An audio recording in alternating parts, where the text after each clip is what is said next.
काय सांगाल या चित्रपटाचा अनुभव तुमचा कसा होता आणि असे किती डायलॉग्स मारलेत तुम्ही? म्हणजे टीजर मध्ये पण एक तुमचा डायलॉग आहे त्याच्यावरती शिट्ट्या पडतातच. आता तर ट्रेलरही आलेलं आहे. नमस्कार.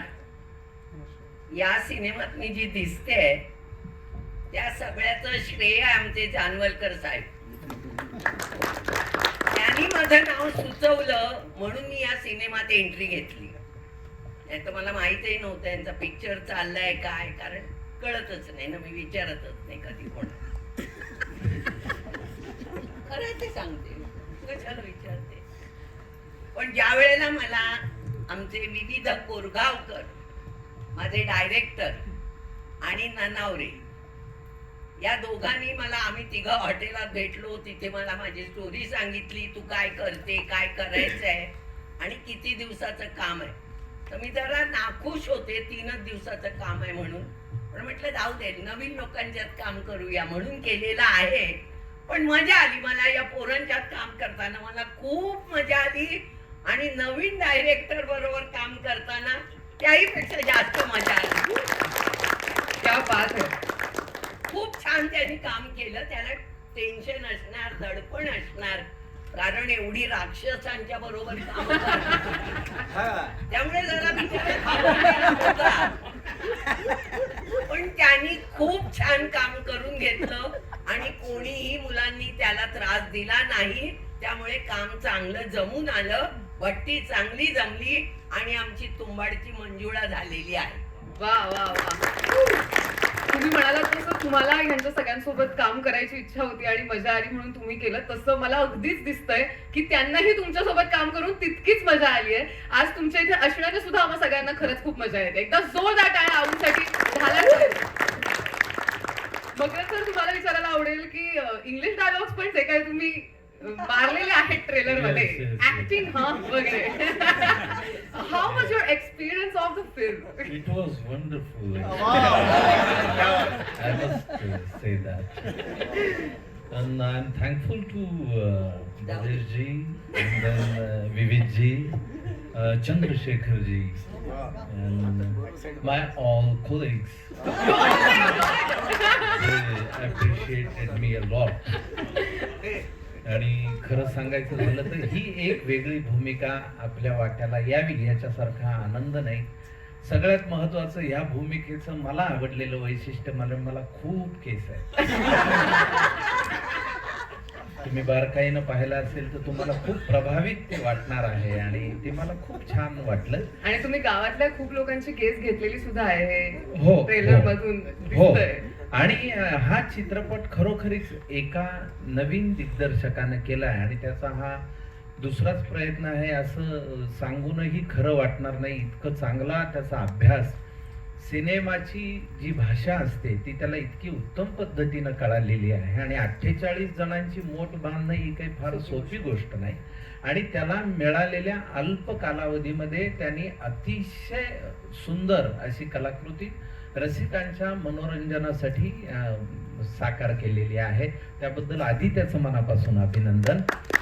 आणि बाकी आम्ही कलावंत म्हणून इतकं एन्जॉय केलं. आम्ही एकमेकांबरोबर या अगोदर काम केलेलं आहे, पण ओम भूतकर बरोबर पहिल्यांदाच काम केलेलं आहे.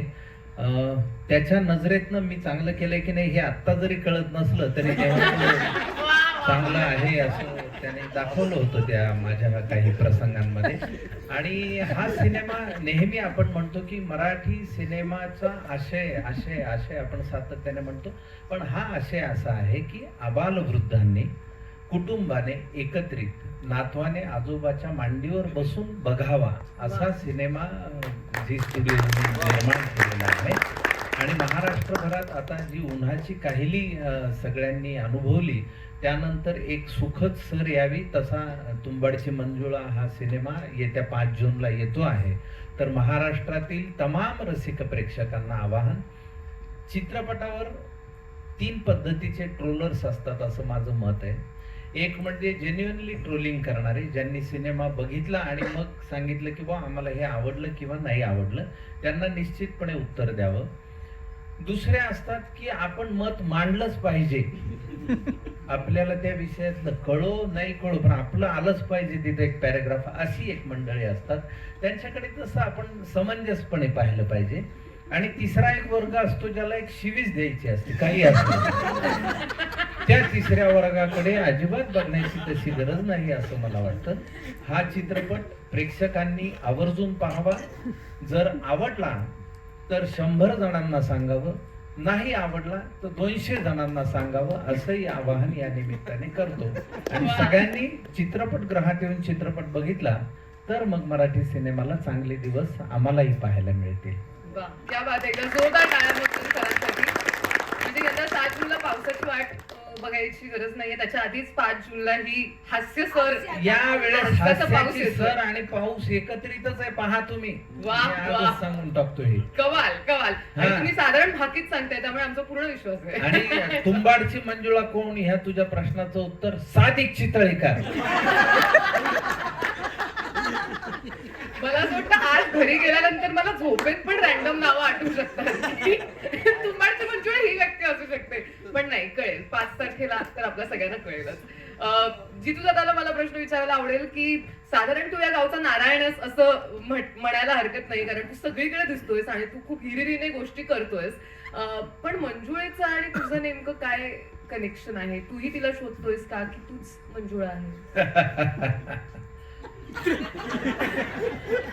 एक तर सर्वप्रथम सादिक चितळेकर यांच्याबद्दल मकरंदजी असं म्हणाले की ते मंजुळा आहेत, तर ते खरोखर मराठी सिनेमाचं जे भूत आहे ते प्रेक्षकांच्या मानगुटीवर बसवण्याचं महत्वाचं काम या माणसाने खूप गरजेचं आहे. त्यामुळे ते या चित्रपटाचा एक भाग आहे, याचा आनंद आहे. मी मंजुळाचा आणि माझा काय संबंध आहे तर मी इतकं सांगेन की मंजुळा नावाची जी गोष्ट आहे ती काय आहे, सिनेमात त्याची उकल होणार असेल, पण तिला आधी घाबरून त्यानंतर तिच्या विरोधात उभं ठाकून शट्टू ठोकून उभा असलेला रवी अण्णा आहे आणि ते गाव आहे. पण जेव्हा हे कळतं की मंजुळा कोण आहे तेव्हा तिच्याकडे तितक्याच वेगळ्या नजरेनं आणि फार जरी ती मानगुटीवर बसली असली तरी सकारात्मकपणे तिच्याकडे बघण्याची वृत्ती सुद्धा बाळगणारा रवी अण्णा आहे. आणि मंजुळा जी कोणी आहे, जेव्हा हे कळेल तुम्हाला सगळ्या प्रेक्षकांना की मंजुळा नेमकं काय आहे, तेव्हा एकच गोष्ट सांगतो की तुम्हाला हे नक्की लक्षात येईल की एक वेगळं पोस्टर आहे आमचं ज्याच्यामध्ये फक्त पाय दिसतोय. तो पाय तर तो पाय जो आहे ना, तो पाय त्या वृत्तीला, त्या भूताला चिरडणारा पाय आहे. आणि तो पाय आपल्या सगळ्यांचा आहे, ती भावना आपल्या सगळ्यांच्या मनात आहे, ते भूत आपल्या सगळ्यांना चिरडायचंय हे मी छाती ठोकपणे सांगतो. असं ते भूत आहे, अशी ती मंजुळा आहे. प्रत्येक उत्तराविषयी माझं कुतूहलच जास्त वाढत चाललंय. उत्तर अजिबात मिळत नाहीये, पण छान वाटतंय मला याच्याबद्दल. असंच होत राहू. सई, मला तुझ्याकडे यायला आवडेल की त्याच्या अगोदर तुंबाडची मंजुळा गणेश सपट आहे.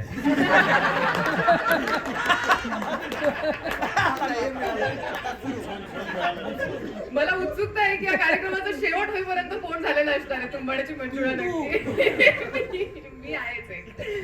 पण सई, या ट्रेलरचा जिथे शेवट होतो तिथे मकरंद सर म्हणत असतात की आता मंजुळा आणि मी बघून घेईन वगैरे, आणि तिथे तू दिसतेस आम्हाला. तर सांग आता, म्हणजे आहेस का तू मंजुळा? तुंबाडची मंजुळा प्रियल आहे खरं तर. आणि मला असं वाटतं की दुसऱ्या तिसऱ्याच सिनेमात तिला इतका मस्त रोल मिळालाय. म्हणजे प्रत्येक अस्पायरिंग अभिनेत्रीला असं वाटेल की नाही, मला अशा प्रकारचा रोल मिळाला हवा, असा रोल प्रियलचा आहे. मी एक गोष्ट या निमित्ताने आवर्जून सांगू इच्छिते की झी स्टुडिओ सारखा स्टुडिओ जेव्हा निर्मितीत उतरतो तेव्हा it's a very positive sign. आणि मला खूप खूप शुभेच्छा द्याव्या अशा वाटतात की निर्मिती प्रक्रियेपासून सिनेमा हा त्यांनी बांधलेला आहे. आणि जेव्हा एखादा असा भला मोठा स्टुडिओ इतकं पाठबळ घेऊन उभं राहतं तेव्हा ती इंडस्ट्रीसाठी खूप काय म्हणूया सकारात्मक आणि खूप बळ देणारी गोष्ट असते. So thank you sir. आणि 5 जूनला तुमच्या सगळ्या प्रश्नांची उत्तरं नक्की मिळतील. आवर्जून थिएटरमध्ये आमचा सिनेमा तुंबाडची मंजुळा नक्की पहा. फक्त एक रिपेअर, तिने एक अर्धवट माहिती दिली म्हणून. तुंबाडची मंजुळाचा डबल रोल आहे. त्यातला अर्धा प्रियलनी केलाय आणि अर्धा केला योगेश क्षीरसागर. टाळ्या एकदा जोरदार. ट्विस्ट असं ऑलमोस्ट झालेलं आहे. ओम, मला तुझ्याकडे यायला आवडेल की फार इंटरेस्टिंग वाटतंय तुझंही पात्र, आणि तू नेमका काय शोध घेणार आहेस की नाही घेणार आहेस याबद्दल सुद्धा तितकीच उत्सुकता आहे. ऑल्सो तू खूप कमाल डान्स केलास, याबद्दल तुला काय वाटतंय? म्हणजे तराट गाण्याला मिलियन्सच्या पार व्ह्यूज आहेत, त्यात बाकी सगळे तर खूप कमाल नाचलेत, पण तूही खूप कमाल नाचलेला आहेस.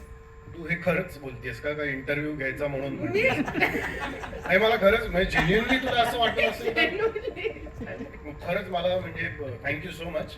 मी अतिशय वाईट नृत्य करतो आणि खूपच मला ते अवघड जातं. मला जेव्हा त्यांनी सांगितलं नाचायचं वगैरे तर मला अतिशय दडपण आणलं. मी त्याला पहिल्यांदाच सांगितलं होतं की मला नाचता वगैरे येत नाही, तर तसं काही ठेवू नकोस. म्हटलं नाही आपण करू. आणि फुल ऑन डान्स हो, बऱ्यापैकी. आणि मला घामच फुटलेला ते सगळं बघून, स्टेप्स वगैरे बघून. पण ते आमचे कोरिओग्राफर मनाने चांगले होते. हे चालेल असं करून. हो, नंतर ते म्हणतात जेव्हा आप फ्रीक आउट करेंगे वो चल. वा. ते मनाची समजूत घालायला नाही, हे जास्त चांगलं आहे, हेच करा. आणि साधारण गाणं असं आहे की तिथे थोडस फ्रीकआउट स्टेप चालू शकतात, म्हणून हा नाही, एक सल्ला तुला देतो. आपण चेहरा हसरा ठेवायचा डान्स करताना, म्हणजे आपण बरोबर नाचतोय आणि मागची चुकीचे नाचतात असं प्रेक्षकांचा क्या समज होतो. अनुभवाचे बोल, क्या बात. वा. खूपच गवाल. अंशुमन, जर तुम्हाला विचारायला आवडेल मला की तुम्ही पण म्हणजे ट्रेलर मध्ये तुम्ही पण खूप मजा करताय, आणि तुम्ही काय म्हणतात तसं एक +1 आहात चितू दादाच्या कॅरेक्टरचं इन अ वे. तुम्हाला सापडली का मंजुळा चित्रपटात फायनली? हो, मला ऍक्च्युली आता मी सांगतो खरं नाही, तसं नाही. खरं म्हणजे मंजुळा चित्रपटातली खरी मंजुळा मीच आहे. म्हणजे मंजुळा मी काय, कारण मंजूळ सुरांबरोबर मी खेळतो तर मंजुळा मी असं म्हणतोय. कारण इतक्या मंजूळ सुरांचे सगळे ऍक्टर्स एकत्र तुडुंब गर्दी करून फिल्म मध्ये आहेत. ही गर्दी जमवण्यासाठी जो प्रयत्न झालाय त्यासाठी मी झी स्टुडिओचे, भवेजींचे, विविधचे आणि संपूर्ण टीमचे मी आभार मानतो. कारण मंजूळ सूर सहसा मिळत नाही, एक वरचा असतो किंवा खालचा असतो, पण विविधने सगळे सूर एका सुरात आणले, त्याबद्दल त्याचे मनापासून आभार. आणि हे सूर इतके सुंदर झालेत ना की 5 जूनला तुम्हाला 100% कळणार की मंजुळा मीच आहे म्हणून. 5 जूनला तुम्हीच मंजुळा कसे आहात हे बघण्यासाठी आम्ही थिएटरमध्ये नक्की जाऊ. तुम्हाला सगळ्यांचे खूप आभार. अजून खूप प्रश्न आहेत खरं तर, पण सगळे प्रश्न फायनली एकाच प्रश्नाकडे येणार आहेत माझे. त्यामुळे आता माझं थोडं असं झालंय की जाऊ दे, आपण 5 जूनलाच थिएटरमध्ये जाऊन पाहावा की काय. पण मी अजून बाकीच्या पण कलाकारांना थोडे प्रश्न विचारून बघते की काही त्यातून मंजुळा सापडते. त्यातून सापडते का. तुम्हाला जाता इथे आता सांगायचंय का अजून एक नवीन डिस्कवरी मंजुळेची कोणी आहे? नाही, मग अमृता माने.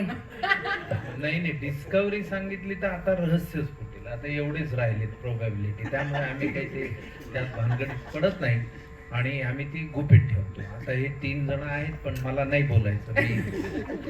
ओके. जाता क्विकली मला एका व्यक्तीचं नाव आवर्जून घ्यायचंय, ते म्हणजे गणेश सपट. आमच्या थ्रूआउट शूट भर तो माणूस क्रिएटिव्हली पण इन्व्हॉल्ड होता, मेंटली पण इन्व्हॉल्ड होता, आणि ही वॉज देअर 100%. त्याचा खूप जास्त सपोर्ट आम्हाला लाभलाय. Ganesh, thank you so much. आणि गणेश कधीही चिडला नाही कुठल्याही प्रश्नाला.